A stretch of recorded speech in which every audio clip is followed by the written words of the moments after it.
নমস্কার বন্ধুরা, হেসেল বনলক্ষ্মীতে আপনাদের সকলকে স্বাগত। আজ আমি বানাবো চাল গুঁড়ো দিয়ে পাঁপড়। আর এই পাঁপড়গুলো দেখুন, খুব ছোটো ছোটো পাঁপড় নিয়েছি, এরকম ছোট্ট ছোট্ট পাঁপড়।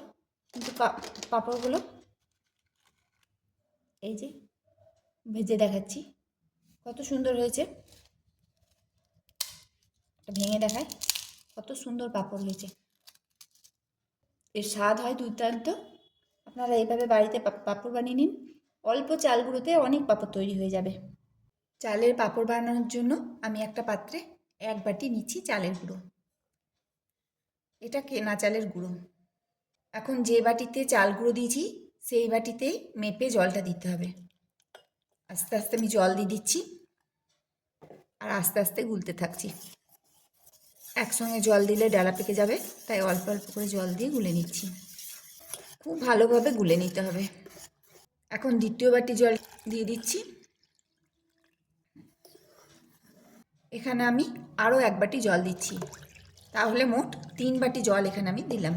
3 বাটি জল দিয়ে চাল গুঁড়োর এই ঘোলটা তৈরি করে নিলাম।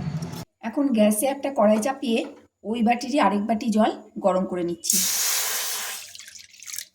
জলটা গরম হয়ে গেছে। এখন যে চাল গুঁড়োর ঘোলটা তৈরি করেছি এটা আরেকবার গুলে নিয়ে এই জলের মধ্যে ঢেলে দেবো। অল্প অল্প করে দেবো। এইভাবে যদি চালের ঘোলটা ঢালা হয় তাহলে গোটা পাকবে না। আর দেওয়ার সময় অবশ্যই একবার গুলে দিতে হবে, না হলে তলে জমে যায় আর উপরে পাতলা থেকে যাবে। ঘোলটা দিতে হবে আর সমানে নেড়ে দিতে হবে।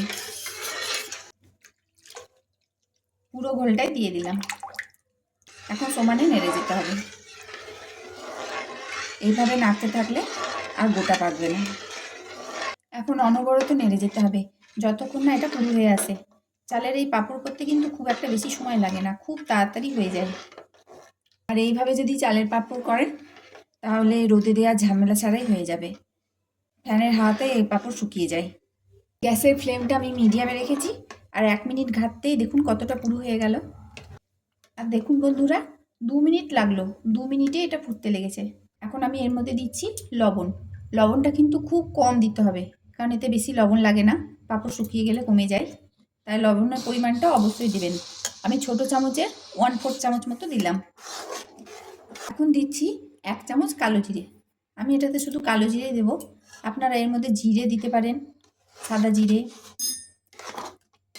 গোলমরিচ দিতে পারেন, লঙ্কা কুচি, ধনে পাতা কুচি, যে কোনো জিনিস দিতে পারেন, জোয়ান দিতে পারেন। আর দিচ্ছি 1 চামচ চিলি ফ্লেক্স। আপনারা আপনাদের পছন্দ মতো মশলা দেবেন। যে কোনো মশলা দিয়ে এই পাঁপড় বানানো যেতে পারে। জোয়ান, জিরে। আমি এটা এখনও ঘেটে পুরো করে নেবো এটাকে। এখানে আমি আতপ চালের গুঁড়োটা ইউজ করেছি, তবে আপনারা যে কোনো চালের গুঁড়োতে এই পাঁপড় বানিয়ে নিতে পারেন। আর রেসিপিটা যদি আপনাদের ভালো লাগে তাহলে প্লিজ একটা করে লাইক দেবেন। আর যে সকল বন্ধুরা ভিডিওটি দেখছেন অথচ সাবস্ক্রাইব করেননি তাদেরকে একটু সাবস্ক্রাইব করার অনুরোধ রাখলাম। তার সঙ্গে পাশে থাকা বেল আইকন অবশ্যই প্রেস করে দেবেন, যাতে আমার নতুন নতুন ভিডিও আপনাদের মোবাইলে আগে পৌঁছায়। আর আমার এই রেসিপিগুলো আপনাদের কেমন লাগছে প্লিজ একটু কমেন্ট করে জানাবেন। পাঁপড়ের ডোটা অনেকটাই শক্ত হয়ে এসেছে, তবে আরেকটু মারবো এটাকে। মোটামুটি 10 মিনিট আমি নেড়ে নিলাম সমানে, আর একটু নাড়লে এটা হয়ে যাবে। আমি আঁচটা কমিয়ে দিচ্ছি আর ঘেটে নিচ্ছি। আমি দিচ্ছি 1 পিঞ্চ মতো খাবার সোডা। সোডা বেশি দিতে যাবেন না, তাহলে কিন্তু পাঁপড় ভাজার সময় বেশি লাল হয়ে যাবে। ভালোভাবে মিশিয়ে নিচ্ছি। এখন আমি ঢাকা দিয়ে 10 মিনিটের জন্য রেখে দেবো। আঁচটাকে কমিয়ে দিলাম। 2 মিনিট পর বন্ধ করে দেবো আর মাঝে দুবার নেড়ে দেবো। ঢাকা দিয়ে 2 মিনিট রেখেছিলাম। এই মণ্ডটা এখন হয়ে গেছে। এবার এটা ঠান্ডা করে নিতে হবে। গ্যাসটা বন্ধ করে দিলাম। ঠান্ডা করার পর তারপর পাঁপড়গুলো বানাবো। চালের মণ্ডটা ঠান্ডা হয়ে গেছে। এখন একটা থালায় তেল মাখিয়ে আমি মণ্ডটা তুলে নিয়েছি। আর একটা পরিষ্কার পলিথিন নিয়েছি, সেটা তেল মাখিয়ে পেরে নিয়েছি। একটা কাপড়ের ওপর পলিথিনটা পেরে নিয়েছি। পলিথিনটাতে তেল মাখানো আছে। হাতে একটু চালের মণ্ড নেব। হাতে অবশ্যই তেল গুলিয়ে নিতে হবে। হাতে করে মণ্ড একটু গোল করে নিয়ে এই তেল মাখানো পলিথিনের উপরে রাখবো। আর একটা ছোট পলিথিন নিয়েছি, এটাও তেল মাখিয়ে নিয়েছি। এর উপরে চাপাবো আর একটা পাত্রকে এইভাবে চেপে দেব।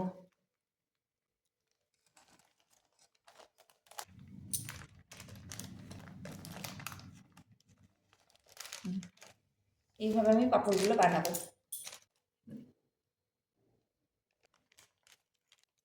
প্যাকেট দিয়ে তার উপরে একটা ডিশ চাপিয়ে এইভাবে চেপে দেবো।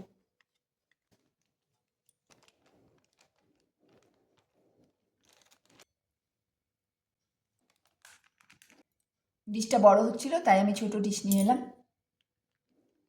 ছোট ডিশে সুবিধা হবে। এমন করে চেপে দিলাম।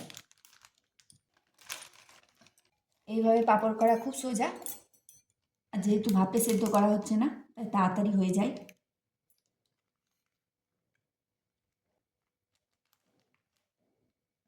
যদি একটা সাইড মোটা থাকে তাহলে হাত দিয়ে এইভাবে একটু চেপে দেবেন, তাহলে চলে আসবে। এই যে আমি হাত দিয়ে একটু চেপে দিচ্ছি, এই সাইডটা মোটা হয়ে গেছে। আমার পাঁপড়গুলো সব বানানো হয়ে গেল। এখন আমি ঘরের মধ্যে এগুলো রেখে দেবো, ঘরের মধ্যেই শুকাবে। শুকিয়ে যাওয়ার পর তখন থালায় করে রোদে দিয়ে দেবো।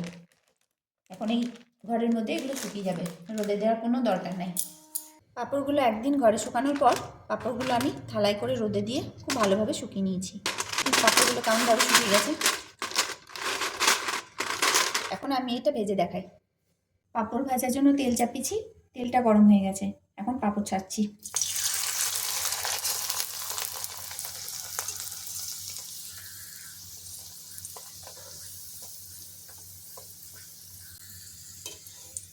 পাঁপড়গুলো কেমন ফুলে উঠছে।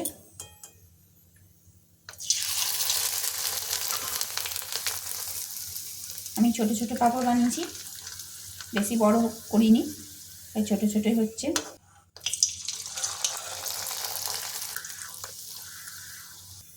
আমি পাঁপড়গুলো ছোট ছোট বানিয়েছি, দেখুন এইটুকু সাইজ বানিয়েছি, ফুলে এত বড় হচ্ছে। এইভাবে পাঁপড় বানান বাড়িতে আর ভাজুন। পাঁপড়গুলো দেখুন কত সুন্দর পাঁপড় হচ্ছে। সমস্ত রেসিপিটি দেখার জন্য হেসেল বনলক্ষ্মীর তরফ থেকে অসংখ্য ধন্যবাদ।